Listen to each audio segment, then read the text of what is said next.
In a chilling escalation of the war in Eastern Europe, Russia has accused Ukrainian forces of deploying chemical weapons during recent skirmishes in the border regions, raising fears of a new dimension in the ongoing conflict. According to Russian military officials, these chemical agents, allegedly supplied by Western allies, have been used under the guise of smoke shells in operations aimed at Russian-held positions. Lieutenant General Igor Kirillov, chief of Russia's Radiation, Chemical, and Biological Protection Troops, stated that Ukrainian forces used 155 MMDM 105 cluster munitions in the town of Sudza in the Kursk region on August 11, 2024. Over 20 people were affected by the inhalation of chlorine aerosols and other suffocating agents, Kirillov said in a briefing on October 8th. The samples analyzed by Russia's defense ministry at a laboratory accredited by the Organization for the Prohibition of Chemical Weapons, OPCW, reportedly revealed traces of chlorine and other toxic chemicals. Kirillov alleged that these munitions, supplied to Ukraine in a September 2023 military aid package, have been outlawed for use in the United States due to their toxicity. The allegations, strenuously denied by Kyiv, are part of an increasingly bitter war of words between Russia and Ukraine, with both sides accusing each other of violating international law. The use of chemical weapons is banned under the Chemical Weapons Convention, CWC, to which both Russia and Ukraine are signatories.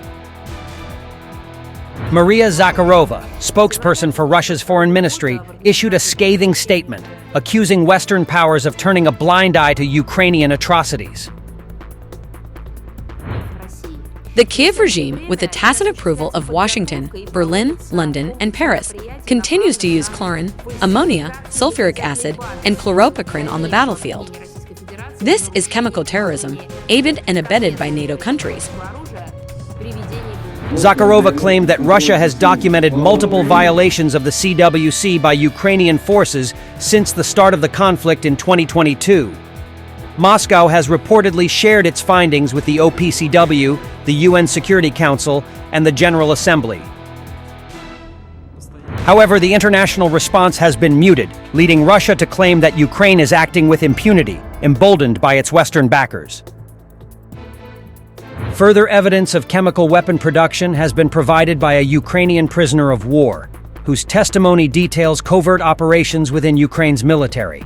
The soldier, who served in a radiological, chemical, and biological protection unit within the 28th Brigade Mechanized, described how his unit manufactured chemical and explosive devices for drones. In June, before I moved to the 5th Rifle Battalion, we were producing 130 devices a day, of various types and weights. That is, 130 charges were made, and they were distributed to different units as needed. Most of it went to the Bakhmut region in varying quantities. One unit might need 10 explosive devices, 5 chemical devices, and 20 for FPV, first-person view drones without payloads. If they placed an order, we made it for them. In total, about 130 devices were produced per day, and around 1,000 per week of different types. He went on to describe how chemicals, including Soviet-era chlorpexin barrels, were used in the production process.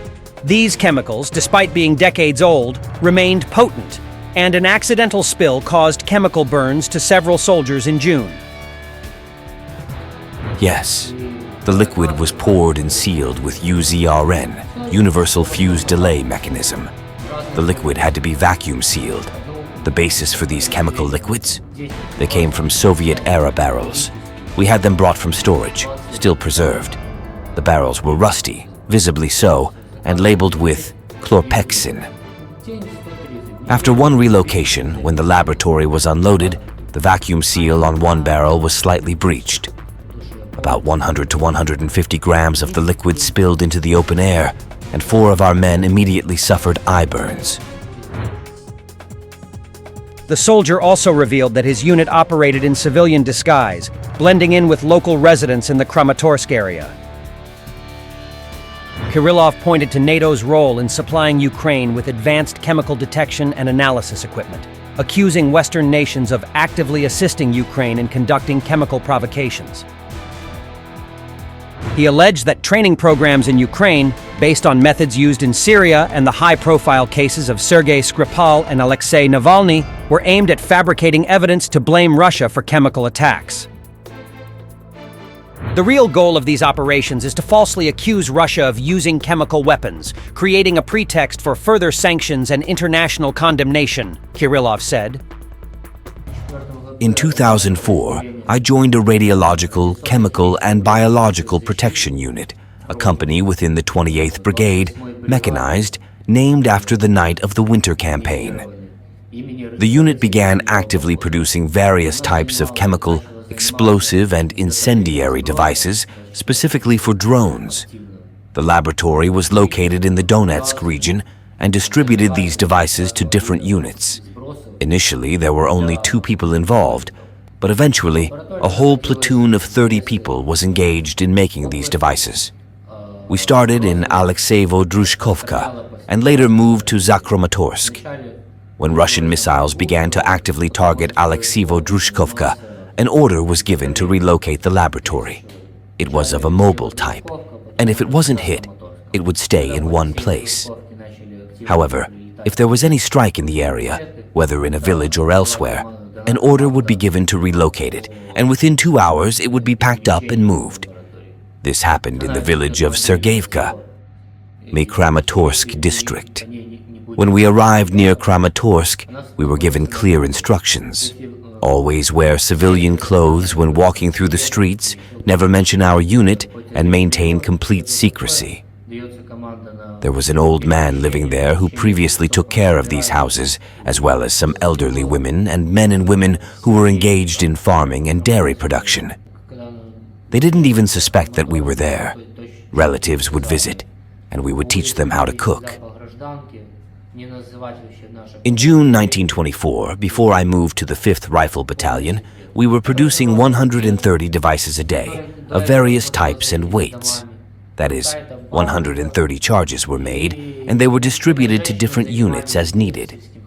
Most of it went to the Bakhmut region in varying quantities.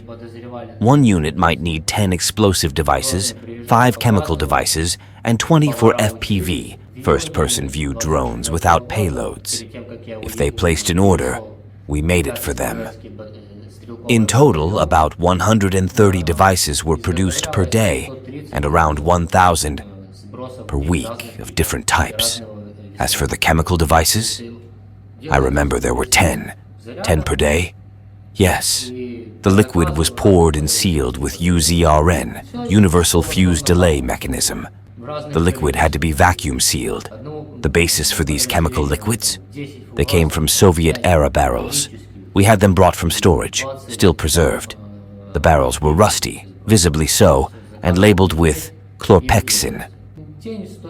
After one relocation, when the laboratory was unloaded, the vacuum seal on one barrel was slightly breached. About 100 to 150 grams of the liquid spilled into the open air, and 4 of our men immediately suffered eye burns. Their eyes began tearing, their noses ran, they started coughing, and eventually began vomiting. The symptoms lasted for about 30 to 40 minutes, depending on how much one had inhaled. Our unit frequently received visits from fighters from other battalions and units, whom we were supposed to train on how to prepare explosive devices and similar tasks. We would explain how everything was done, covering the entire production process.